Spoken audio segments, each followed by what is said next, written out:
Bonsoir, Bonsoir, Lina. Lina, Cathy, la Cathy, Étienne, la famille. famille. Bonsoir.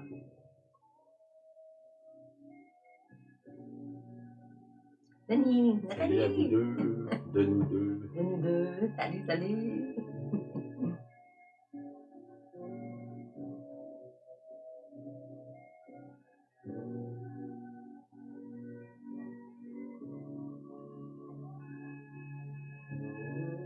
Guylaine, bonsoir. Guylaine. Linda. Allô, Linda. Bonsoir, Linda. Liliane. Liliane, Henri-Louis, bonsoir. Patrick, Gaétan. Patrick et Gaétan, dès le mardi. Et ceux qui nous suivent en France. Nos amis de la France aussi.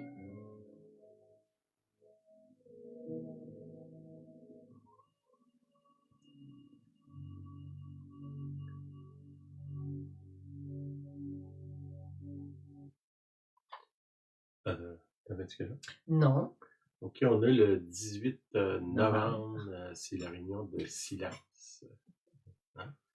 On va parler de ça ce soir, je vais parler de ça. Peut-être changer le nom de la réunion de silence à partir d'aujourd'hui. Puis c'est ce que je veux parler, là, finalement. Oui, bonsoir, oui. OK. Le titre de mon message, c'est l'éveil, on se demande quoi. L'éveil, un éveil ou l'éveil? L'éveil. OK. C'est quoi une veille? C'est une activité qui consiste à étudier des informations stratégiques pour permettre d'anticiper des événements. Étudier des informations stratégiques pour anticiper des événements. On pourrait appeler ça le don de prophétie. Ça, c'est aussi ça, c'est définition du mot veille. Surveiller, hein, veiller sur quelqu'un, veiller quelqu'un dans certains cas. Garder, ceux qui veillent, dans la Bible, ça parle des veilles de la nuit. C'est les gardes qui sont là dans la ville qui surveillent l'image qu'il y a derrière moi, là, ceux qui connaissent cette image-là, c'est la porte d'or, la Golden Gate de la muraille de Jérusalem. Normalement, il y a des gardes, plus maintenant, mais à l'époque, en haut de la muraille, puis qui surveillent. Puis il y a différentes veilles, ça veut dire, on pourrait dire des quarts de travail, là. Peut-être de la tombée de la nuit jusqu'à minuit, puis après ça, minuit jusqu'à 3 heures jusqu'au matin, là, différentes veilles de la nuit. Ils appellent ça les veilles de la nuit. Si vous fouillez dans votre Bible, vous allez voir. Ça parle aussi des sentinelles, ceux qui sont là, qui surveillent. Bon, les sentinelles, c'est quelqu'un qui est sur le mur, qui surveille à l'extérieur s'il n'y a pas un ennemi qui vient attaquer. Ou bien, je sais pas, moi, de la provision qui arrive. Quelqu'un qui arrive avec de la nourriture ou du matériel, quoi que ce soit. Et aussi, il surveille à l'intérieur pour pas qu'il y ait de chaos dans la ville. C'est qu'il y a comme une double fonction extérieur-intérieur. Ça, c'est les sentinelles ou les gardes. Ça parle aussi veiller, c'est assister, là, veiller, quelqu'un qui est bienveillant. Il veille sur les autres. Puis aussi, des définitions, c'est la chambre des plans et des cartes dans un navire. Ça, c'est le mot veille. La chambre de veille. Ça c'est une autre définition. Puis toutes ces définitions-là, dans le fond, ce qui me venait aujourd'hui, c'est parce qu'il y a beaucoup de monde qui pose des questions. C'est quoi la réunion de silence? J'aime pas ça parce que j'ai l'impression que c'est mystique dans le Moyen-Orient, faire le vide, puis toutes ces choses-là. Puis, mettons que si on utilise le mot veille, c'est on s'assemble pour veiller. Puis là, dans les définitions que j'ai données, ben ça ferait toute partie de ça, là, étudier des informations pour permettre d'anticiper des événements, surveiller, garder, voir les plans de Dieu, les cartes de Dieu, qu'est-ce que Dieu veut faire, qu'est-ce qu'il veut pas faire. Hein, je pensais à un verset aujourd'hui dans Actes. Paul, l'évangile commence. Ça veut dire que tout le monde doit être évangélisé. C'est le début. Puis à un moment donné, Paul, il va aller vers un endroit, puis ça dit qu'il était empêché par le Saint-Esprit d'aller là. C'est pas parce qu'il y avait déjà plein d'églises, il n'avait pas. Pourquoi? Parce que c'était pas le moment de Dieu pour aller à cet endroit-là. C'est que ça peut être aussi des directives de quoi pas faire, autant que quoi faire. Beaucoup de gens actuellement, ils font toutes sortes de choses là, qui les amènent dans le chaos puis dans les problèmes. On pourrait dire que ça serait un bon moment pour apprendre à quoi pas faire. Puis d'autres, ben, c'est peut-être de bouger, de faire des choses que Dieu demande, d'obéir. Des fois, c'est des anciennes choses que Dieu nous a demandées depuis longtemps, puis on remet, on combat, euh, c'est ça, on désobéit. OK. Dans Psaume, je veux parler un peu du silence. C'est quoi notre but? Ça sert à quoi? C'est où est-ce qu'on s'en va avec ça? Ceux qui sont déjà venus, puis ceux qui n'entendent parler, puis se demandent c'est quoi. Ceux qui viennent régulièrement aussi, puis peut-être rafraîchir dans certains cas, informer dans d'autres, surprendre peut-être aussi pour d'autres. Je vais prendre les versets de la Bible. C'est dans le Cantique des Cantiques 3.3. Ça dit les gardes qui font la ronde dans la ville m'ont rencontré. Okay? Ici, ça parle de veille, là, les gardes, ceux qui font la veille durant la nuit. Là, je vous disais qu'il y en a qui sont sur la muraille, mais dans une ville, normalement, il y a on pourrait dire un chiffre de nuit ou une veille de nuit dans la ville aussi, les gardes qui se promènent pour s'assurer que tout va bien. La Sunamite, qui est dans le Cantique des Cantiques, ça parle d'une femme qui est amoureuse de son bien-aimé. Puis bon, là, il y a une espèce de chassé croisé entre elle et son amoureux, là. Puis ici, dans le fond, elle a perdu de vue, puis elle recherche. Dans le contexte du passage Cantique des Cantiques 3.3, les gardes qui font la ronde dans la ville m'ont rencontré. Avez-vous vu celui que mon cœur aime? Puis ça, on pourrait dire qu'une des raisons qu'on se rencontre dans le silence, c'est justement pour trouver celui que notre cœur aime, pour entrer dans la présence de Jésus, le Saint-Esprit, Dieu le Père. Beaucoup de gens qui sont venus au silence, ils ont expérimenté la présence de Dieu, les conseils de Dieu, les avertissements de Dieu, les directions de Dieu. Hein, les gardes ici, on peut parler des gens qui sont là à la réunion de silence, on se garde les uns les autres, on se protège, on étudie, on surveille, on assiste, on reçoit des révélations les uns pour les autres. Ça, c'est le but du silence, ou je vais appeler ça de la veille ou l'éveil. Avez-vous vu celui que mon cœur aime?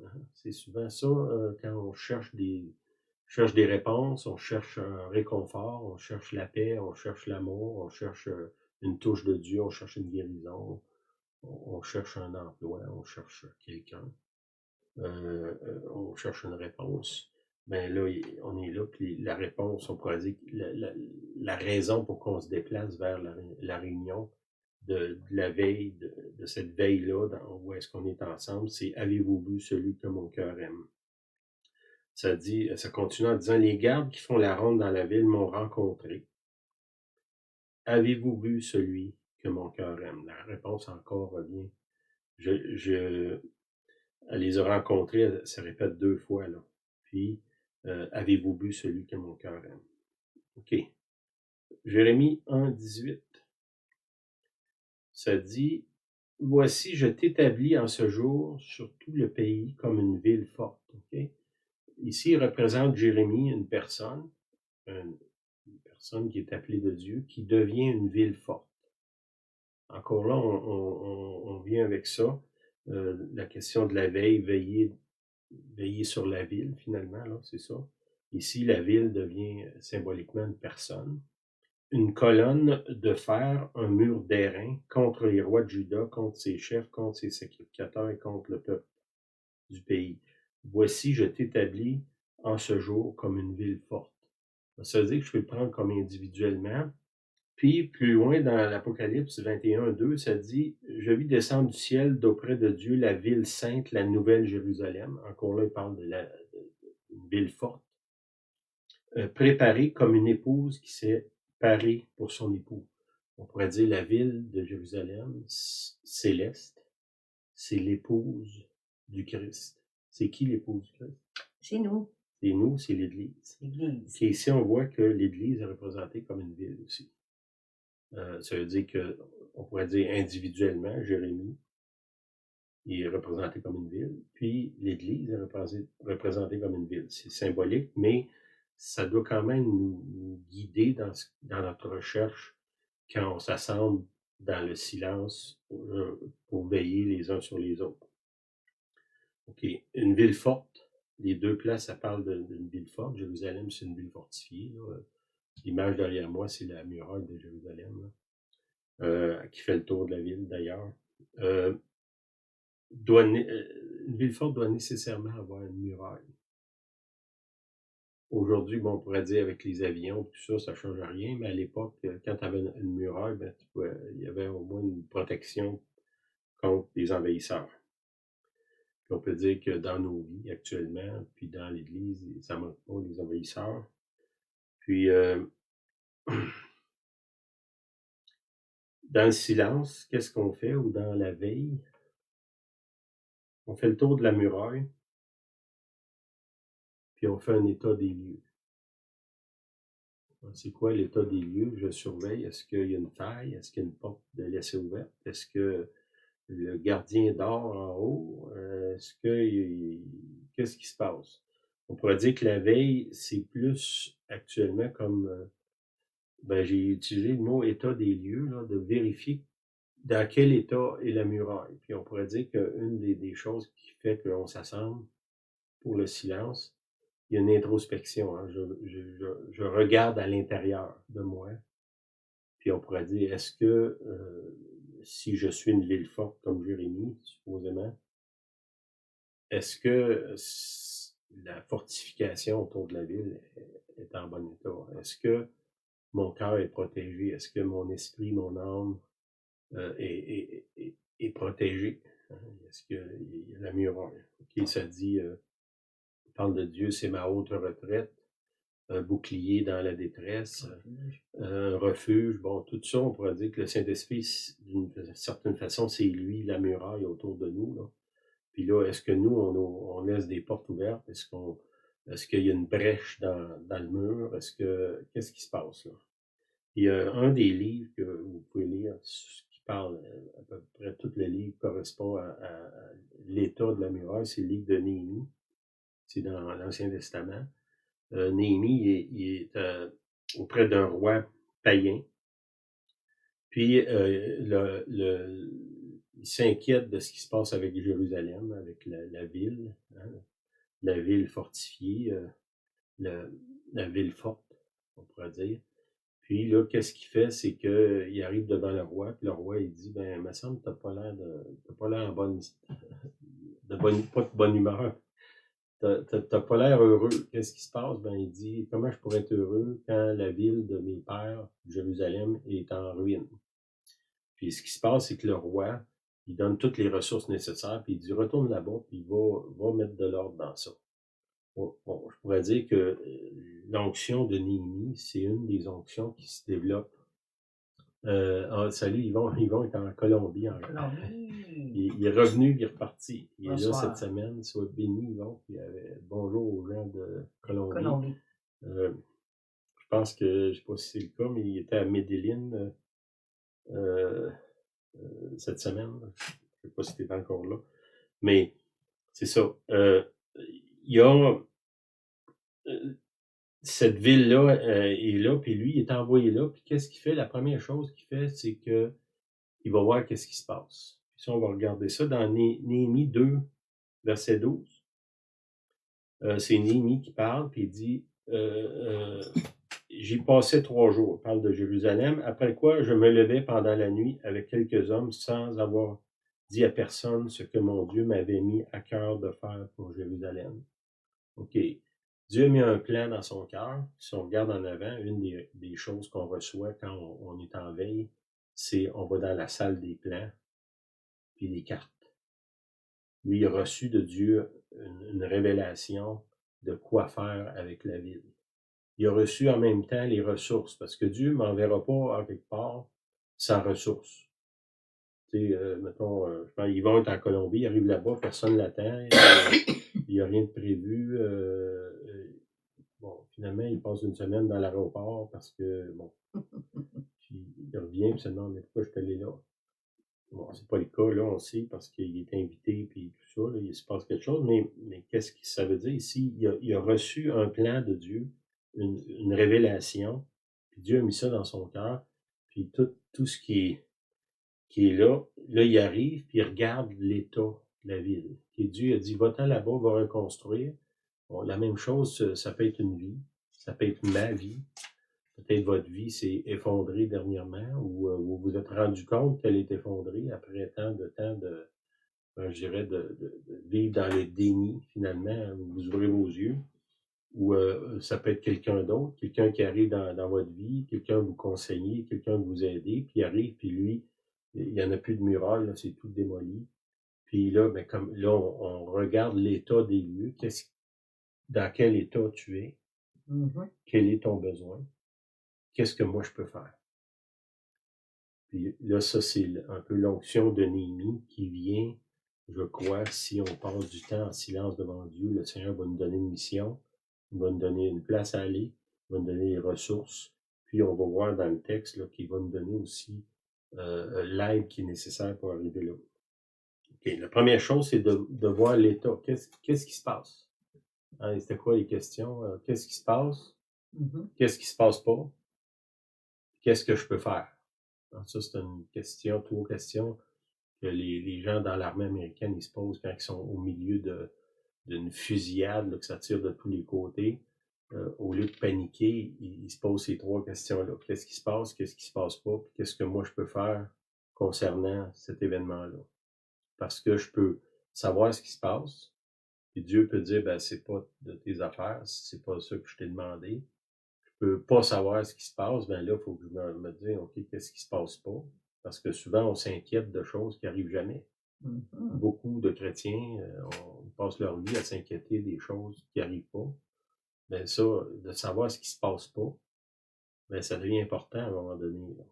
Tu sais, c'est un en anglais, ils disent non-event. Hein? C'est un non-événement, un événement qui n'arrivera pas. De savoir les non-events dans notre vie, ça peut être bon, là.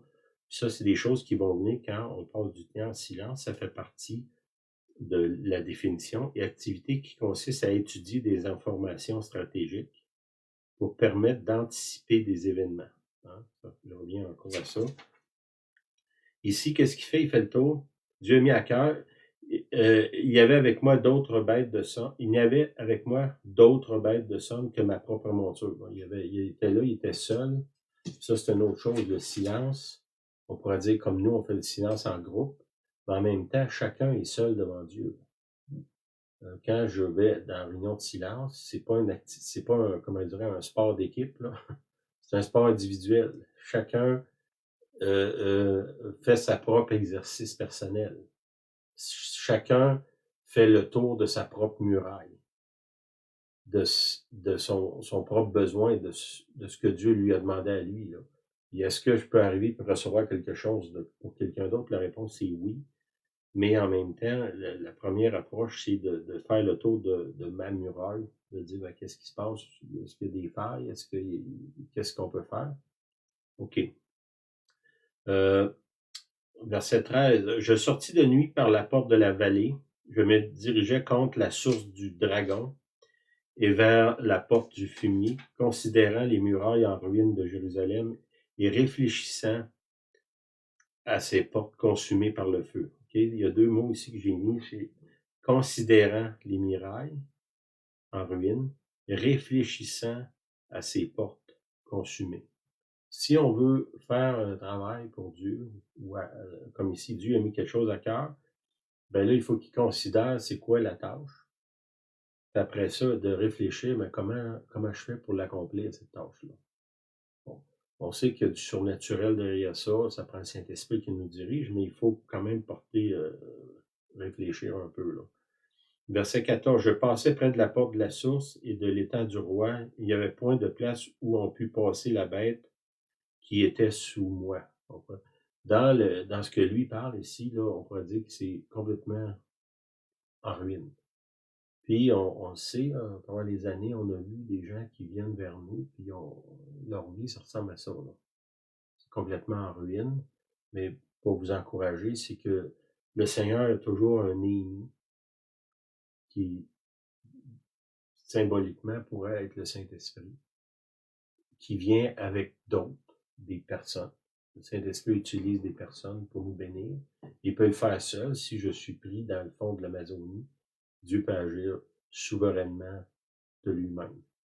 Si je vis dans un pays où est-ce qu'il y a des chrétiens, ben normalement, il va utiliser des chrétiens pour venir vers moi, pour m'aider à reconstruire ma vie, là. Ça peut être mes finances, ça peut être ma vie amoureuse, ça peut être quoi que ce soit, là.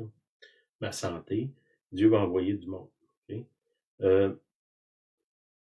Verset 15, je montais de nuit par le torrent, je considérais encore la muraille. Il repasse ça dans sa tête. C'est pas juste une pensée. Ah, j'ai pensé hier, puis c'est fini, là. Non, il est là, puis il reconsidère. C'est la même chose pour nous autres. Si, mettons, vous avez une ruine dans votre vie, ben, faites pas semblant qu'il n'y a pas de ruine. Ça, c'est important. Beaucoup de gens, là, moi, je dirais, le christianisme, c'est pas une affaire de penser positif, là. Si je pense positif, il m'arrivera pas de mal. Non. S'il t'arrive du mal, accepte-le, considère-le. Tu sais, si c'est pas en disant non, il n'y a pas de ruine, non, il n'y a pas de ruine, 200 fois qu'il n'y aura plus de ruine, là. Si c'est en ruine, c'est en ruine. Si je suis malade, je suis malade. Tu sais, les gens qui nient leur état, ça t'aide pas, là. Qu'est-ce qu'il fait, lui? Il a pas dit non, moi dans ma tête, je crois que la muraille est debout. Non, non, il a considéré le vrai état. Hein, il y a un autre passage qui dit vous connaîtrez la vérité vous affranchira.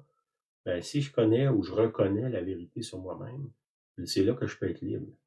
Et si je vis dans le déni, il y a une espèce de mouvement de fausse foi actuellement là, qui, qui, qui dit ben moi je dirais pas le mot cancer.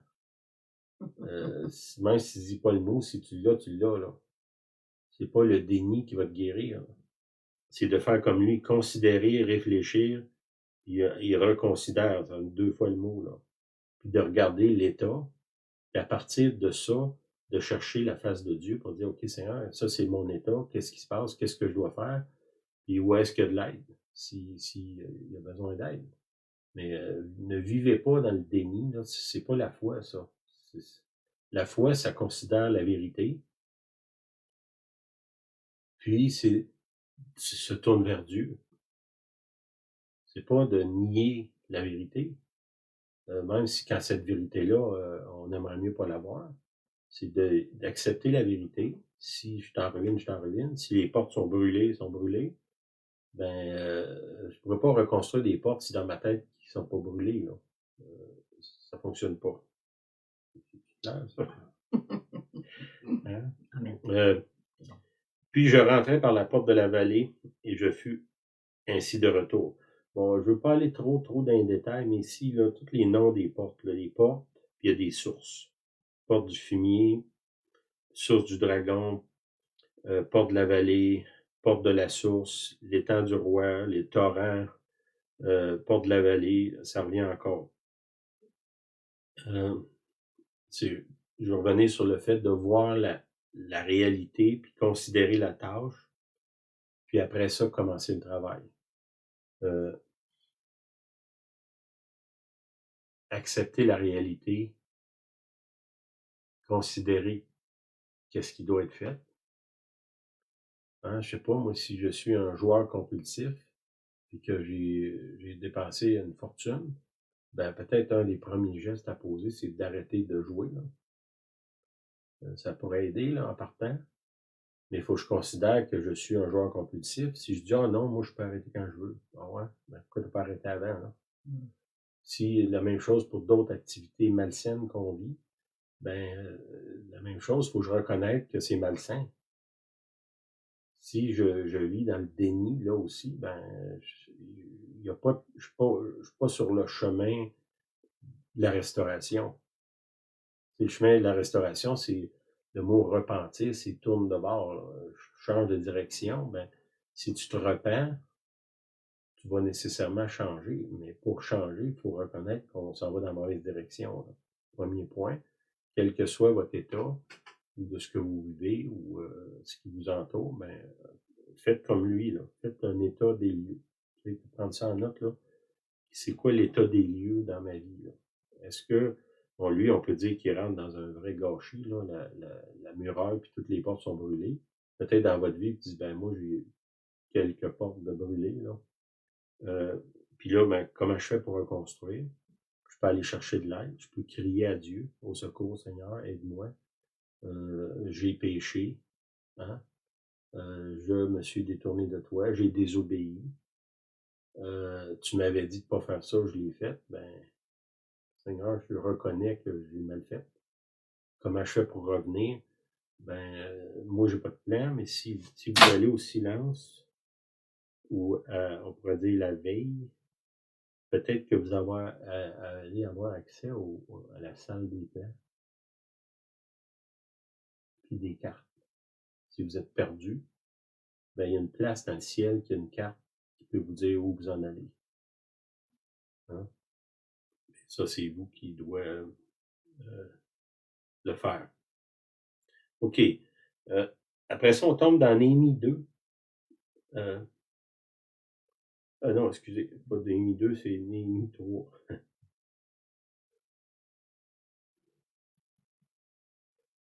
OK, on va traverser, on va aller au travers. Je vous encourage à lire ce chapitre-là, puis prier là-dessus, parce que selon moi, chacune des portes a une signification dans nos vies personnelles, puis pour l'Église. Il n'y a rien dans la Bible qui n'a pas été écrit pour mon avancement, puis mon enseignement personnel. C'est pas juste un livre d'histoire, là. Si Dieu a pris un livre complet pour expliquer la reconstruction de la ville, ça parle pour... puis là, d'autres places qui dit à Jérémie que lui est une ville, puis qui ça dit dans l'Apocalypse que l'Église est une ville. Ben, il y a quelque chose, il y a un lien, là. Il y a un lien spirituel, mais il y a un lien quand même, là. Puis il faut le faire, ce lien-là. OK, verset 1, on va traverser rapidement, puis je vous encourage à le lire peut-être au complet avec un peu l'image que je vous donne, là. Il y a beaucoup de noms un peu bizarres, je vais essayer de les appeler, là, mais je vais gâcher un peu. Mais ils sont morts, ça fait que ça ne va pas les déranger. OK. Eliashib, le souverain sacrificateur, se leva avec ses frères, les sacrificateurs. Ils bâtirent la porte des brebis. OK? Si première porte qu'ils rebâtissent, la porte des brebis. Si on parle d'église, les brebis, ça parle des croyants. C'est qui bâtit ça? Les sacrificateurs. OK? Ils ne sont pas assis dans leur palais puis attendent que les autres travaillent. Ils sont là sur le champ, le chantier, puis ils travaillent, ils rebâtissent la porte des brebis. Au verset 3, les fils de Sénahar bâtirent la porte des poissons. Ils la couvrirent et posèrent les battants, les verrous et les barres. Ils ont reconstruit des portes. Eux autres, c'est la porte des poissons. Les poissons, ça représente quoi? Les nouveaux croyants qui arrivent.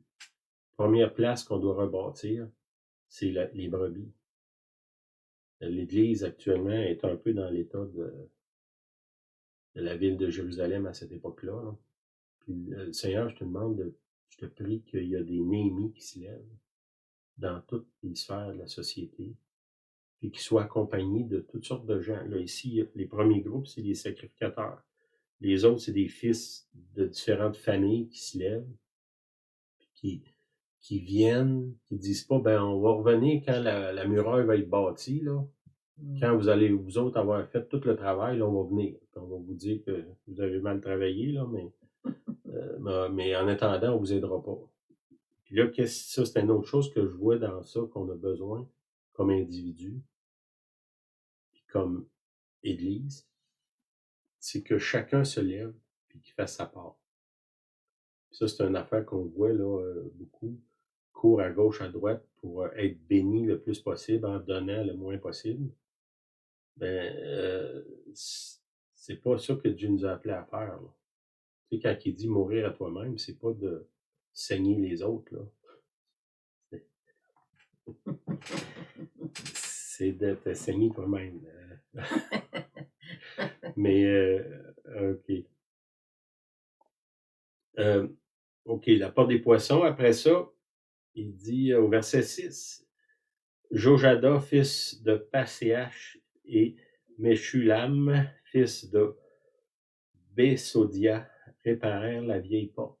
Hein? Il y a une autre place dans la Bible, ça dit retrouver les anciens sentiers.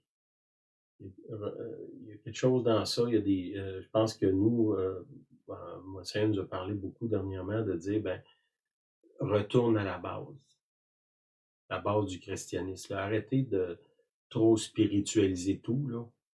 Puis faites les choses de base. Ici, là, ça parle de va mettre des pierres les unes sur les autres. Là. Va te louer des clous d'importe pour rebâtir. Là. Les choses pratiques de la vie quotidienne. Là. Pas trop d'être tellement spirituel que d'être complètement inutile. Là. La spiritualité chrétienne, c'est une spiritualité qui s'applique. Aimez-vous les uns les autres. Mais c'est pas des gourous hindous. Là. C'est qu'est-ce que je peux faire en action pour démontrer l'amour aux autres. OK. Au verset 11, une autre portion de la muraille. Hein, ils bâtissent des portes, puis des portions de muraille. On voit derrière moi, là, c'est la Golden Gate, la porte d'or qui, elle, étrangement, ils l'ont fermée en bloc, supposément, selon les prophéties. Quand le Christ va revenir, c'est par là qu'il va rentrer. J'ai lu, j'ai pas moyen de vérifier ça, là. Mais que cette porte-là est gardée pour quand le Messie va revenir. Bon, c'est possible, c'est prophétique même. Et il va revenir par là. Bon, mais les autres portes de la ville, c'est des portes avec des portes de bois qui s'ouvrent, qui se ferment la nuit, puis qui s'ouvrent le jour. Okay? Ça, c'est une autre chose. Si on rebâtit notre muraille, notre ville, ben c'est pas d'emmurer toutes les portes. Là. On veut pas, c'est pas une prison qu'on construit, là. C'est une muraille qui protège, mais en même temps qui donne accès, là. Hein? Je veux pas m'enfermer dans moi-même, mais je veux pas non plus être ouvert à tout. C'est une balance, là, qu'il faut faire. Oui, oui, Guylaine, c'est rebâtir les fondations. Là. Définitivement, tu ne peux pas faire un gros mur comme ça si c'est pas appuyé solidement en dessous, s'il n'y a pas des fondations. OK, une autre portion de la muraille, verset 11. Et la tour des fours furent préparées par Malkija. Unam et les habitants de Zanoach réparèrent les portes de la vallée. Ils la bâtirent et en posèrent les battants, les verrous, les barres. À chaque fois, c'est toujours écrit. Les battants, les verrous, les barres. Hein? Ça veut dire c'est des portes qui s'ouvrent mais qui se ferment. Ils sont capables d'être étanches et autant être capables d'être ouverts. Hein? Je m'ouvre au bien puis je me ferme au mal. Je ne veux pas être fermé à tout. Là. Ni non plus ouvert à tout. Shulam, verset 15, fils de Kol-Osé, chef du district de Mitzpah, répara la porte de la source. Okay? Comme je vous dis, j'ai déjà fait une étude là, il y a quelques années sur chacune de ces portes-là, puis ça représente symboliquement toutes sortes de choses spécifiques dans nos vies qui doivent être réparées. Si on parle de source, de la porte du fumier, hein, on sait que sort. Qu'est-ce qu'il faisait à la porte du fumier? Ben, une ville remplie d'animaux, de cheval, de vaches, de monde aussi. Ben, il y a quelqu'un qui ramassait le fumier et qui sortait ça sur un côté de la ville. On pourrait dire le côté obscur de la ville, si on peut dire. On met pas, normalement, tu sors pas le fumier sur la porte principale, là. Tu sors ça par une petite porte en arrière. La même chose pour nos vies. Il y a des choses dans nos vies. On peut associer ça à du fumier, là, des choses qui doivent être évacuées, qui doivent sortir, dont on doit se débarrasser. Ben, ça, c'est quelque chose qu'on doit faire. La source, c'est pareil. Une source, ben, si tu as une source, tu ne mets pas la source au côté de la porte du fumier. Hein, si vous travaillez à un restant en campagne, normalement, si tu as une source, tu n'as pas le droit, même légalement, d'étendre du fumier juste côté de la source. Juste logiquement, ça ne devrait pas avoir besoin de loi pour ça. Puis il continue ce groupe-là au verset 15. Eux aussi, ils ont fait une porte, mais ils ont fait une partie du mur. Verset 16. Après lui, Néhémie, fils d'Azbuc, chef de la moitié du district de Beth-Stur, travailla aux réparations jusqu'à vis-à-vis de la sépulcre de David, jusqu'à l'étang qui avait été construit et jusqu'à la maison des héros. Je sais pas, bon, comme je vous dis, je pourrais m'étaler, là, je ne veux pas non plus prendre 4 heures avec ça. Là. La maison des héros, dans nos vies, il y a des héros, il y a des gens là, qui nous regardent, il y a des gens qu'on regarde, on se dit, waouh, cette personne-là, elle m'inspire, elle m'encourage, elle me donne envie de me dépasser, est un modèle. Bon. Puis là, ben, qu'est-ce qu'ils font? Ils reconstruisent cette partie-là. Souvent, on était déçus par des gens, puis on a envie de dire que tout le monde, je parlais avec quelqu'un, là, puis qui disait, ben, tous les hommes, c'est des salauds. Bon, cette personne-là avait eu, mettons, des mauvaises expériences, mais elle n'a pas eu d'expérience avec tous les hommes de la planète, là, quand même. Puis la même chose de l'autre bord, toutes les femmes, c'est des bitches. Je ne sais pas si je peux dire bitch comme chrétien, mais je l'ai dit quand même, là. Ben, c'est pas vrai. Il y a des femmes extraordinaires qui ont consacré leur vie à aimer et à aider les autres. Bon, ben, je peux pas mettre tout le monde dans le même panier. Puis de l'autre côté, je peux pas croire ou être naïf à penser que tout le monde est bon. C'est pas vrai, ça non plus. Mais faites attention d'être balancé, là. Puis si vous avez des héros qui se sont révélés pas être des héros, disons ça, ben ça existe des héros. Moi, j'en ai rencontré plusieurs dans ma vie. Des gens qui sont une vie spirituelle, chrétienne, des accomplissements exceptionnels. À plusieurs reprises, j'en ai rencontré. Est-ce que ces gens-là sont parfaits et qu'ils n'ont aucune porte de pas réparée? Non, ils ont des portes à réparer. Là. Mais j'ai envie de dire qu'une grande partie de la muraille de leur vie est déjà en opération. Là. OK. Verset 19. À côté de lui, Ézer, fils de Josué, chef de Mitzpah, préparait une autre portion de la muraille vis-à-vis de la montée de l'arsenal. Un arsenal, ça veut dire quoi? Place qu'on cache des armes. Lui, ça aussi, on a besoin, nous autres, d'avoir des armes. C'est quoi les armes du croyant? Ben, dans Éphésiens, il en parle. Les armes spirituelles. Hein? Les clés de David, dans Ésaïe 22. Je vais te donner les clés de David. Tout ce que tu vas lier sur la terre va être lié dans le ciel. Tout ce que tu vas délier dans le ciel va être délié sur la terre. Ça naît des arsenals que Dieu nous a donnés. Verset 26. Les Nétiniens, demeurant sur la colline, travaillèrent jusqu'à vis-à-vis de la porte des eaux, à l'orient, et la tour de Saï. Et encore là, la porte des eaux. Ça parle dans un des prophètes, ça dit qu'il y a un fleuve qui sort du trône de Dieu. Est-ce que nous, cette porte-là est ouverte vers nous? Puis de l'autre côté, est-ce que le flot de ce que Dieu nous a donné est ouvert vers l'extérieur? Est-ce que ça coule de nous? Ben, c'est une bonne question. Est-ce que quand je parle, c'est un flot de venin qui sort ou c'est un flot de bénédiction? Hein? Bénir, c'est bien dire. Bénir, ça dit, c'est bien dire du bien. Ben, est-ce que cette porte-là est ouverte? Est-ce que les eaux qui sortent de moi, c'est des eaux corrompues ou c'est de l'eau qui est pure? Que les gens, les nations veulent venir s'abreuver à ça? Ben, c'est une bonne question. Hein? On parle d'une tour aussi. Tour aussi, ça parle de... Une tour, pour moi, ça pourrait être le don de prophétie. La capacité de voir ce qui vient, de voir ce qui est là, de voir ce que j'ai, de voir ce que j'ai pas, de voir ce qui m'appartient, de ce qui m'appartient pas. Une des choses que je vois dans ces passages-là, c'est que chaque famille ou chaque groupe est appelé à construire une chose.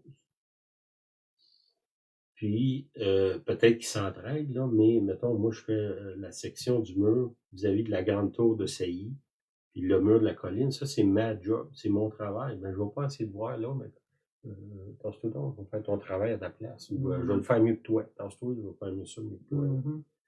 Ou je suis jaloux que moi, je me fais assigner la porte du fumier, puis Julien, là, c'est la porte du grand roi.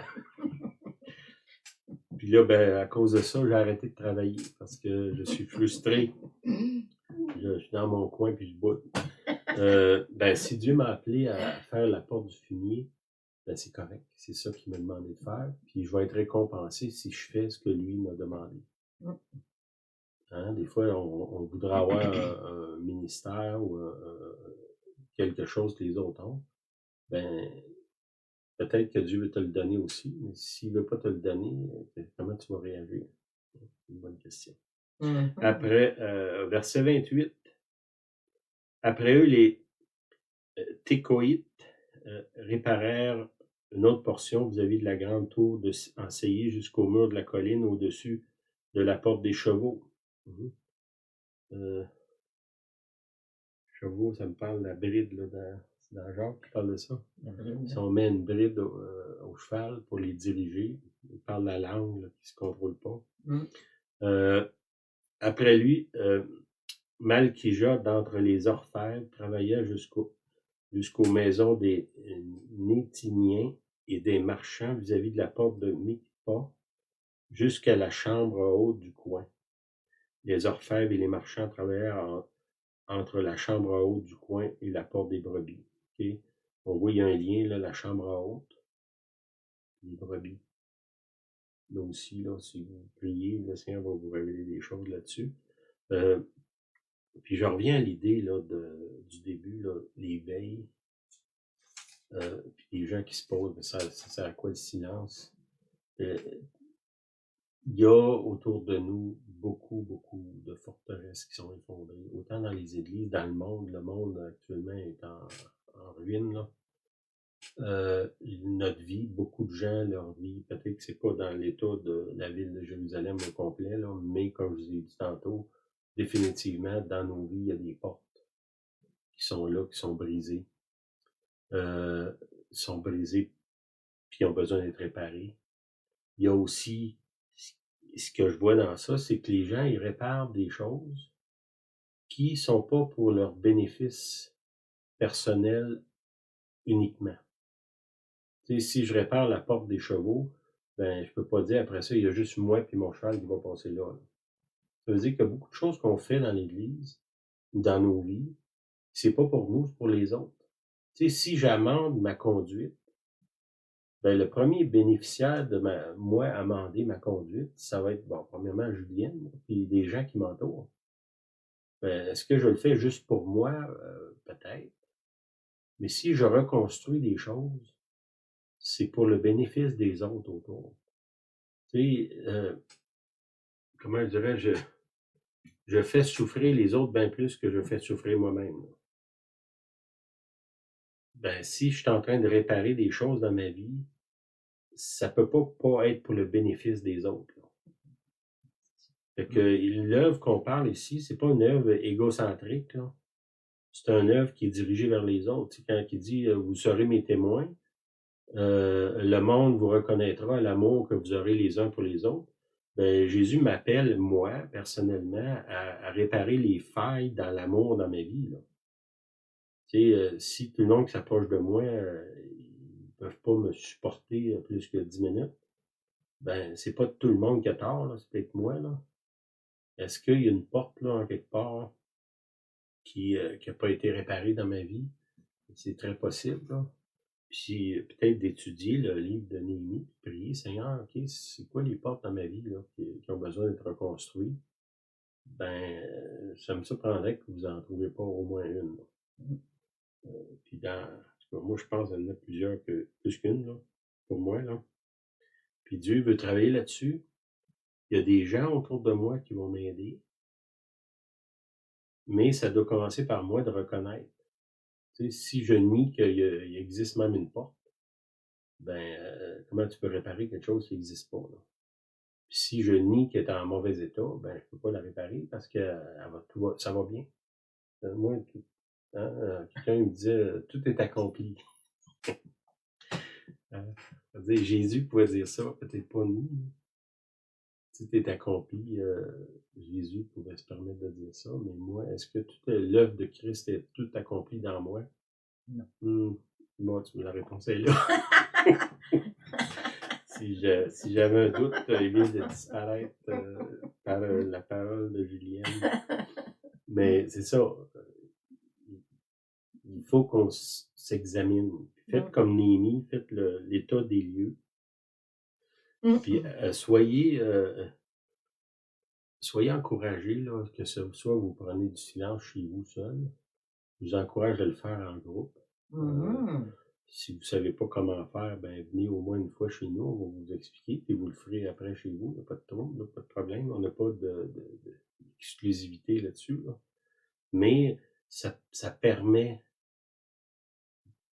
de voir des choses qu'on ne verrait pas autrement.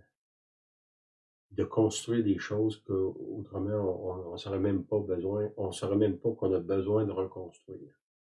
Parce qu'on s'illusionne nous-mêmes. Puis comment je dirais, on se pense mieux que ce qu'on est vraiment. Puis là, je parle pas d'apitoiement, là. Je parle juste de la réalité. Puis c'est là qu'il faut s'ouvrir. C'est que je veux terminer par la prière. Là. Seigneur, je te prie que tu nous amènes dans les veilles de la nuit peut-être, nous réveiller même durant la nuit pour nous parler. Les veilles ensemble aussi, qu'on veille les uns sur les autres, qu'on se garde les uns les autres, qu'on s'assiste les uns les autres, que tu nous donnes des informations stratégiques, Seigneur, afin qu'on puisse anticiper des événements, que tu nous donnes accès, Seigneur, à la chambre des cartes, des plans, afin qu'on puisse marcher dans ce que tu as pour nous, Seigneur.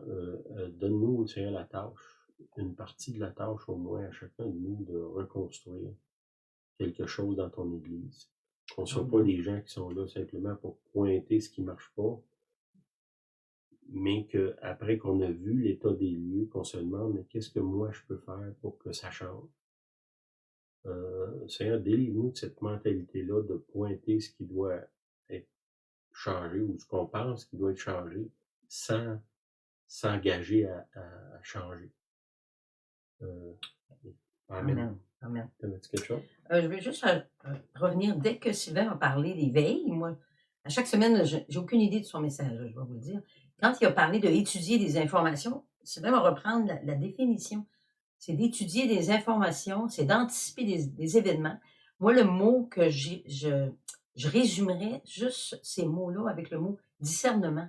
Jésus a dit, quand vous regardez le ciel, vous savez, il fera beau, il y aura la pluie ou il y aura la neige, hein, ce qui est tombé ce matin. Mais vous ne savez pas discerner les temps. Donc, dans vos vies aujourd'hui, il y a des temps. C'est peut-être le temps de discerner le temps. Le temps d'arrêt. L'arrêt, ce serait le silence, par exemple. Puis, le contraire du mot discerner, c'est confusion. Donc, dans nos vies, il y a de la confusion. Bon, il y a des portes à reconstruire.